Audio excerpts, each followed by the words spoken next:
Josefina Miro Quesada, abogada, especialista en derechos humanos, formaste parte del equipo de la Defensoría del Pueblo que se encargó del caso Ana Estrada. Bienvenida al vuelo, es un gusto.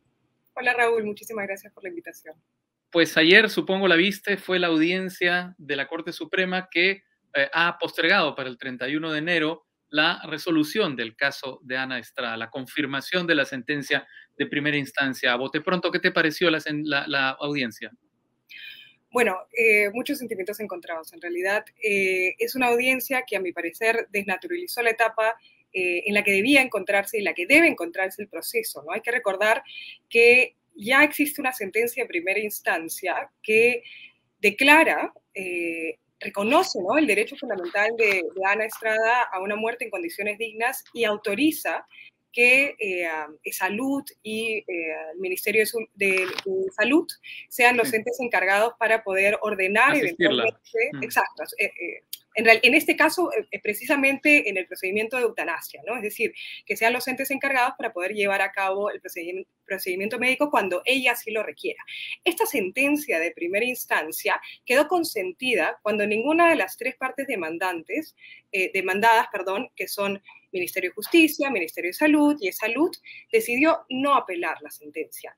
Se declara consentida, pero por razón del artículo 3 del Código Procesal Constitucional, cuando se trata de un control difuso, para ponerlo en sencillo, cuando un juez inaplica, o sea, no aplica una ley a un caso específico porque considera que es inconstitucional en ese caso, que es lo que pasó en este caso, que no aplicó el artículo 112 del Código Penal, que es el delito de homicidio doloso. En esos supuestos lo que pasa es que se eleva en consulta esta sentencia a la Corte Suprema. Y la Corte Suprema lo único que tiene que hacer es evaluar la constitucionalidad, ¿no? Digamos, es un análisis de derecho, no de hecho, sobre cómo el juez inaplicó en este caso el artículo 112 para salvaguardar los derechos de Ana. Lo que sucedió ayer fue todo menos eso, ¿no? Es decir, empezaron a preguntarse sobre la condición médica de Ana, consultándole, por ejemplo, al representante de la Sociedad de Cuidados Paliativos, que era una amicus curia, que no es una parte procesal y no sé qué hacía en la audiencia, como si fuera a un médico y tuviera conocimiento de... Un consultor, exacto. Un consultor, ¿no? Como si fuera un perito, casi, ¿no? Vamos a ver el tema poco a poco, vamos a desarrollarlo efectivamente, porque ese es justamente el meollo, digamos, de la polémica que tiene que ver con este caso, que es que ayer, digamos, la Corte Suprema fue al fondo, no a la forma, cuando debería de haber sido una audiencia eminentemente formal para revisar, como has dicho tú, bien la constitucionalidad de la decisión de la sentencia del juzgado constitucional. Ahora, digamos, antes de hablar de los detalles, quería preguntarte por una sensación un poco más general, porque a mí la sensación que me ha dejado luego de haber revisado la audiencia y de haber leído, por ejemplo, los tweets que publicó la propia Ana Estrada, es que la Corte ha tratado de ser hipergarantista, es decir, ha tratado de ir al fondo por tratarse de un tema tan, digamos, trascendental como el derecho a la vida y el derecho a la muerte, lo que a mí me parece que precede, antecede, adelanta opinión. Sí, en realidad desnaturaliza la función que se le encomienda. En este caso, tenía digamos, un deber de evaluar jurídicamente el fallo de primera instancia y no entrar a detalles sobre temas técnicos, sobre temas sustantivos, más aún cuando estos ya fueron zanjados. Es decir, ya tuvo la oportunidad cada uno de los demandados de poder apelar la sentencia de primera instancia si es que había algún tema de hecho que no quedó claro, ¿no? Eso ya se cerró, esa puerta ya se cerró. La Corte Suprema hoy digamos, ayer empezó a indagar sobre hechos de los que no tenía competencia y además, y eso lo dice Ana también, algunas de las preguntas formuladas, tomando en cuenta que Ana ha dicho en reiteradas oportunidades que le cuesta muchísimo hablar, que ella tiene que prepararse con antelación, hacer ejercicios de respiración, descansar mucho para poder verbalizar lo que siente. Entonces, se les dio minutos al comienzo para que ella pudiera dar digamos que, reiterar el pedido, ¿no?, de que puedan ratificar el fallo de primera instancia, pero luego se le formuló una y otra vez muchas preguntas, cada uno de los jueces, ¿no? Sí, pero además, quizá la pregunta medular, que va un poco en el sentido de lo que lo que te menciono, es la pregunta de uno de los magistrados que le dijo, ¿por qué rendirse ahora? Sí. que para Sí, comenzar, en primer lugar, no tiene nada que ver con esta etapa del proceso, y claro. en segundo lugar, no parece ser, digamos, una pregunta relevante jurídicamente.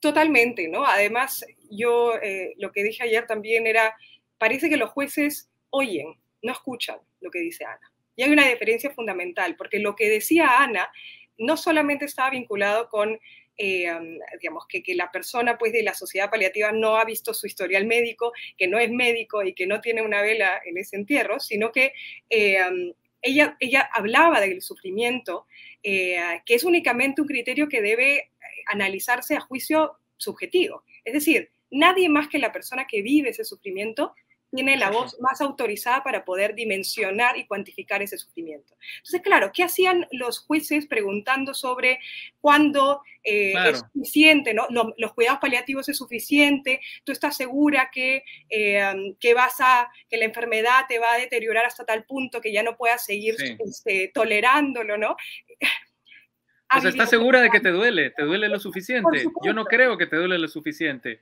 daba Eso es la lo que está impresión, diciéndose. daba la impresión de que está, y yo creo que lo más, quizá, digamos, cuando te hablaba de esas sensaciones bizarras, era que algunas participaciones daban a entender que quizá no estaban malintencionadas, pero que no entendían de qué iba el derecho a una muerte digna. Porque empezaban, Sí, claro, diciendo toda mi solidaridad contigo, Ana, yo respeto, digamos, la lucha que tú has llevado a cabo, todo lo que has logrado, mucha empatía contigo, y sin embargo luego le hacían estas preguntas que, claro, como tú bien has dicho, no revelan la lucha, digamos, y la consistencia de Ana de haber llegado hasta este punto y haber logrado lo que ha logrado, ¿no? Es decir, hablar de rendirse cuando es todo lo contrario, cuando lo que ella está haciendo es precisamente luchar por tener el control de su vida, porque exacto. personas ajenas así puedan decidir hasta cuándo ella tiene que seguir como un mártir tolerando los sufrimientos de una enfermedad que solo ella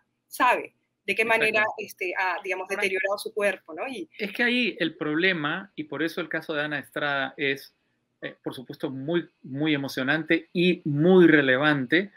El tema central, me parece, mirando a la sociedad, es que la sociedad comprenda que esta es una cosa que no puede enjuiciarse moralmente. Ya ni se diga burlarse, ¿no? Como por ejemplo el caso de López Aliaga. Ya, eso está clarísimo. Pero nadie tiene derecho a decir, te estás riendo, tú tienes que seguir viviendo, más que uno mismo, que conoce por dentro, como nadie lo conocerá, lo que es el sufrimiento de una enfermedad como la que padece Ana Estrada. Exacto. Y mira, y hablándolo del enfoque de derechos, cuando hablamos de un derecho a una muerte digna, ahí radica en la autonomía, en la decisión de cada persona de decidir Exacto. cómo quiere intervenir en su proceso de muerte de acuerdo a sus valores y creencias. En una sociedad, además, en un Estado laico, ¿no? El Estado tiene que respetar esa decisión. Por más de que hayan personas que no compartan esa decisión y consideren que su forma de morir dignamente es soportando la enfermedad hasta las últimas consecuencias, siendo un mártir y, digamos, no sé, como Está esta bien, pero esa es decisión de estas personas, ¿no? exacto. Pero Mm, lo que el Estado tiene que hacer es respetar que hay personas que no comparten esa idea. Y ujú. entonces, el derecho a una muerte digna es mi decisión, es mi libertad, es mi autonomía. Y entonces, por eso es que Ana lo reiteran muchas veces, e incluso cuando le preguntan qué le dirías, ¿no? A las personas que tienen una convicción religiosa o moral distinta a la tuya, le diría nada, porque esa es su decisión. Yo lo Mm. único que le diría es que respeten mi decisión, Pero porque al es mismo mi tiempo, señal de vida, ¿no? exactamente, al mismo tiempo ella ha sido muy clara, por ejemplo, en la cadena de tweets que ha publicado ahora, em, al afirmar algo que es central en este debate que tampoco se termina de entender, que es que ella no está pidiendo morir. Ella lo que está pidiendo es tener la independencia, la libertad de ejercer su criterio si quiere ejercerlo.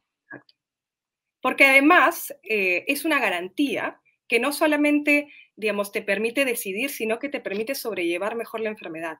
Y lo dice ella. A mí, saber que la decisión me pertenece sobre mi cuerpo y sobre mi vida, me da tranquilidad, me permite poder, digamos, soportar de una mejor manera, digamos, el deterioro que es algo que va a suceder. O sea, no solamente, digamos, más allá del tema de la enfermedad, somos seres mortales y la muerte no la podemos sortear. la muerte es parte de la vida y eventualmente las personas nos vamos a enfrentar a ese proceso de muerte. Y la gran pregunta es, ¿podemos nosotros decidir tener control sobre ese proceso de muerte o es el Estado el que tiene que decidir sobre nosotras, ¿no? Entonces, el derecho a una muerte digna coloca esa decisión en manos del titular de esa vida, porque no hay persona más autorizada para saber cuánto más tiene uno que soportar para transitar hacia ese proceso de muerte sin sufrimiento, ¿no? Entonces, para mí, yo creo que o sea, hay mucho desconocimiento quizá también sobre lo que significa el derecho a una muerte digna, que no es me quiero matar, me quiero suicidar, me quiero morir el día de mañana. No, en el caso de Ana, la enfermedad que ella tiene es una enfermedad degenerativa, incurable, progresiva en el tiempo, que eventualmente, y eso es un hecho, la va a llevar a una muerte en sufrimiento. Ella tiene el derecho de evitar ese desenlace, porque es cruel, porque es inhumano. Y una persona que tiene un mínimo de empatía debería escuchar ese testimonio y respetarlo, por saber que tenemos derecho a no sufrir.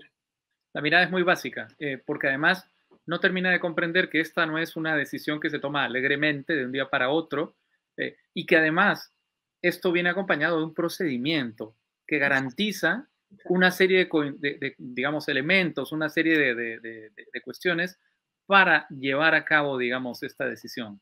Son garantías. Es decir, nosotros pedimos desde la Defensoría del Pueblo, parte de la demanda de amparo, pide que sea Salud el que establezca un procedimiento, digamos, con las garantías y el acompañamiento familiar, también psicológico, para poder preparar a las familias, como sucede en los países donde está legislado este tema, ¿no? Para que el desenlace final sea sin dolor, para que haya una despedida con las familias, para que una persona pueda decir, digamos, adiós y poner fin a su vida de la manera que gusta, de acuerdo a sus convicciones, de acuerdo a sus valores, y sin hacer sufrir a la familia.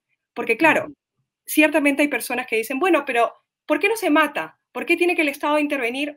Además de, digamos, la falta de compasión y empatía y digamos, lo terrible que son ese tipo de comentarios, yo creo que es importante aclarar que no es un tema simplemente de suicidarse, ¿no? Es un tema de, uno, la reflexión que hay detrás de una decisión de esta naturaleza que no se da de un momento a otro, ¿no? Exactamente.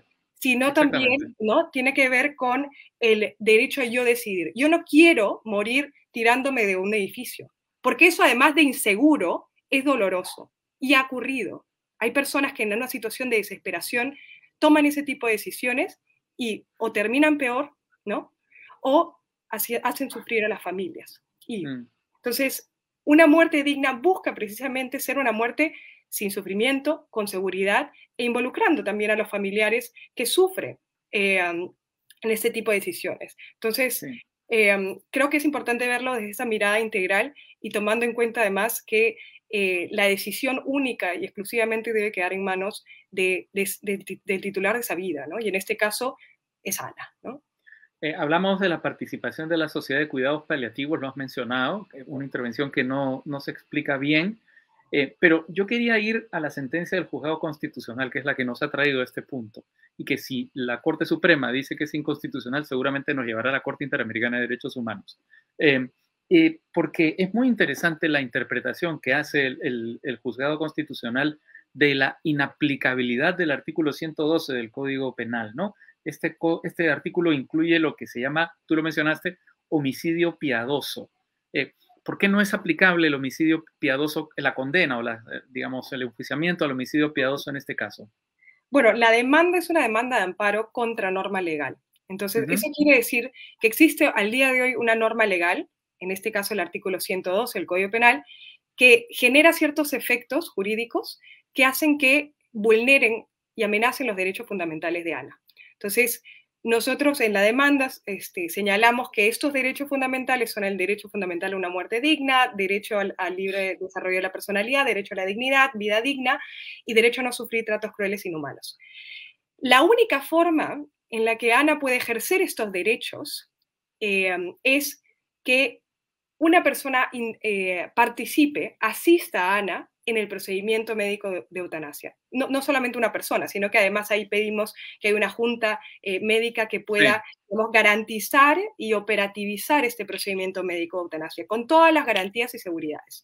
Entonces, para que eso sea posible, el artículo 112 no puede regir, porque de lo contrario, cualquier persona que le ayudase a realizar un procedimiento médico de eutanasia sería investigado o perseguido por el delito de homicidio piadoso que establece ahí o que describe en buena cuenta un contexto de eutanasia. Es decir, cuando una persona tiene una enfermedad grave que le genera dolores intolerables y que le pide expresamente a otra persona poner fin a su vida. Ujú. Entonces, la única forma, y por eso es tan importante, digamos, la sentencia de la primera instancia, es que habiendo hecho un test de proporcionalidad, es decir, que no hay otra alternativa más que inaplicar el artículo 112, es que nadie sea, digamos, la única forma de que nadie sea criminalizado por esto es que no se aplique el 112 para su caso, Ujú. no para otros casos, para su caso.